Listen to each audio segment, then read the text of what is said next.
Bonjour, c'est Maxime Andelini. Aujourd'hui, je réponds à toutes les questions pour Tétu et je vais vous montrer le quotidien d'un créateur de contenu pour adultes.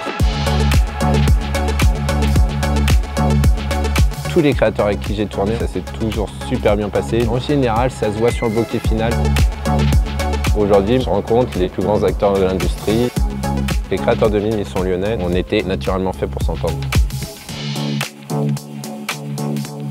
Moi, c'est Maxime, je suis créateur de contenu pour adultes. Tout commence en novembre 2020. On est invité à dîner avec Guillaume chez des amis. Ils vont nous montrer la face cachée de Twitter. Et on se dit, waouh, c'est quoi ça? On venait d'ouvrir notre couple, parce qu'on avait fait 4 ans de couple exclusif. Et là, au lieu de réactiver mon Grindr historique, j'ai créé mon compte Twitter pour me dire, ça sera mon Grindr aujourd'hui. Et donc, naturellement, je l'ai appelé Andelini. J'ai eu un parcours tout à fait classique. J'étais en cabinet d'archi. Ça s'est très bien passé pendant 10 ans. Et suite à novembre 2020, quand je commence Twitter, au fur et à mesure, tout va se construire.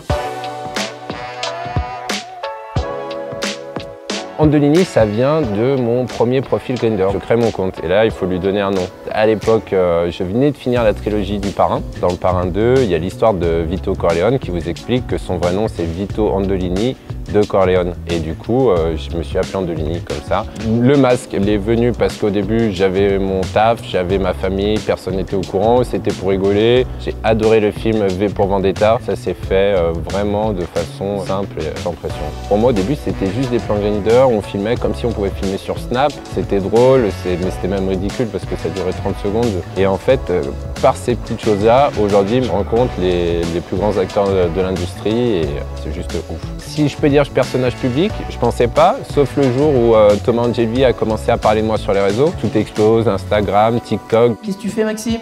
De la création de contenu pour adultes. Ah, voilà, alors là, ça...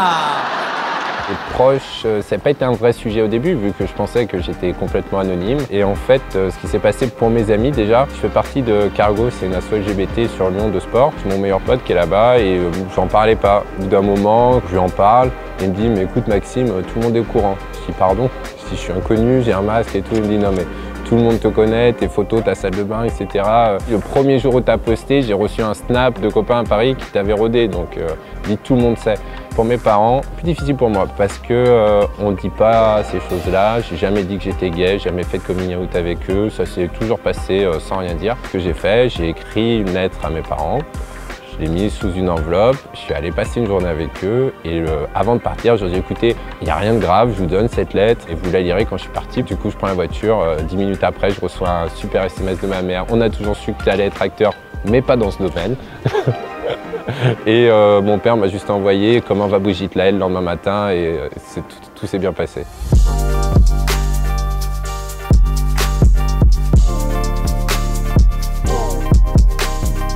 Comment je gère le lien avec ma communauté? Je gère tout seul. J'ai du mal à déléguer et c'est plus simple, on va dire, on gagne du temps. Mais ça devient un peu chronophage. J'ai réussi à mettre Guillaume dans le truc quand il est plutôt de bonne humeur, je le fais filmer, donc ça c'est cool. Récemment, j'ai été rapproché par Mime et ils m'ont dit écoute, nous on a des utilisateurs 100% francophones. J'ai dit c'est cool, vous savez mon niveau d'anglais, c'est pour ça que vous venez me voir. Et donc du coup, j'ai dit ok, on va essayer de lancer le Mime et là c'est parti je crois depuis le 14 mars. Histoire de ne pas être uniquement natif avec une seule plateforme, je me suis dit c'est cool de se diversifier, surtout avec une entreprise française.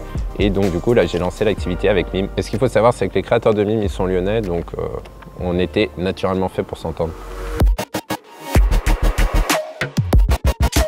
Tous les créateurs avec qui j'ai tourné, en gros, ça s'est toujours super bien passé, des super expériences. En général, ça se voit sur le bokeh final de la fin de la vidéo si c'est un bon souvenir pour moi ou pas. En 2023, j'ai bien travaillé avec British Twunk où là, on était sur le haut niveau du passif. En 2024, j'ai découvert le petit Tantéo, un petit rat d'opéra. Là, j'ai adoré. Il m'a dit, je me lance, on a fait ça super bien. Et puis après, moi, j'ai mon petit Canaillou, c'est mon petit Lyonnais. C'est notre première scène qu'on a fait ensemble. Il avait 18 ans, je croyais qu'il avait 24. Bon, et du coup, aujourd'hui, on se voit toujours. Et d'ailleurs, on doit se voir cet après-midi et je pense qu'on va vous montrer un peu les coulisses en vidéo.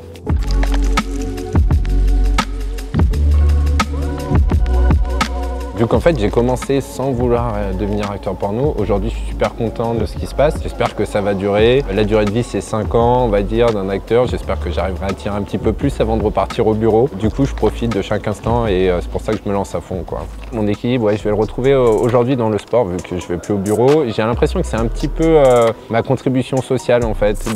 Aujourd'hui mon travail ça passe par quoi? Par entretenir son corps. Je vais vraiment faire un effort là-dessus tous les jours d'aller au sport. Ma hantise c'est de partir en voyage parce que ça me dit quoi? Ça me dit plus d'internet et plus de salles de sport aussi facilement. Je me dis je travaille pas, je suis pas crédible par rapport à ma communauté et donc pour moi j'essaie vraiment de faire cet effort là, de me dire il faut que j'ai mes séances de sport.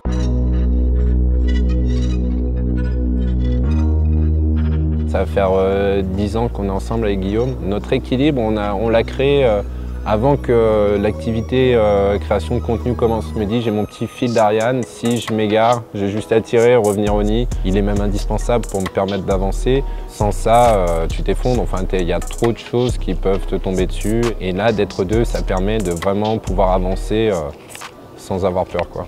Quand j'ai fait mon choix de VXXL, j'ai rencontré un mec qui est un pro d'Instagram et je lui ai dit il faut absolument que j'avance ce sujet-là. Il m'a dit tu dois travailler avec des photographes pros. Du coup, j'ai contacté Cédric Rouillard, c'est le mec avec qui je voulais travailler depuis toujours. Chez tous mes amis gays, il y a une photo de lui dans un salon. J'ai fait mon premier shooting photo en juin 2024 avec lui et là, révélation, j'adore ça, il est trop fort. Il a un petit talent pour mettre les gens à l'aise et les diriger sans qu'on comprenne qu'on est dirigé. Il est assez doué.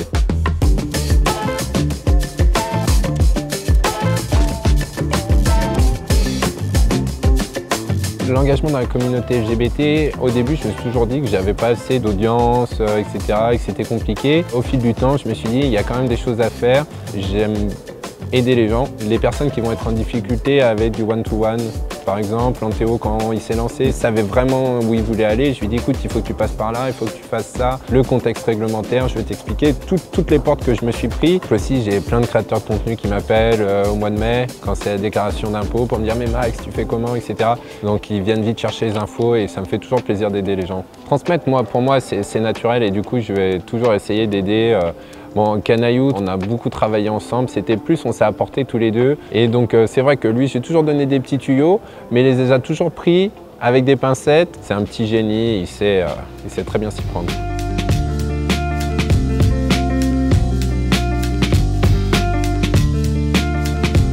La première chose que je dirais à un jeune qui veut se lancer dans le porno, je lui dirais « Tu veux vraiment faire ça ?» Il y en a beaucoup qui ont envie de faire ça par fantasme. Je leur dis « Écoute, est-ce que tu es déjà au clair avec ton homosexualité? Est-ce que demain, tu peux répondre à tes parents, oui, je suis acteur porno. Oui, tu peux cacher ton visage. Oui, j'ai commencé par là. Mais c'est des questions, après, si tu veux aller plus loin, qui vont se poser.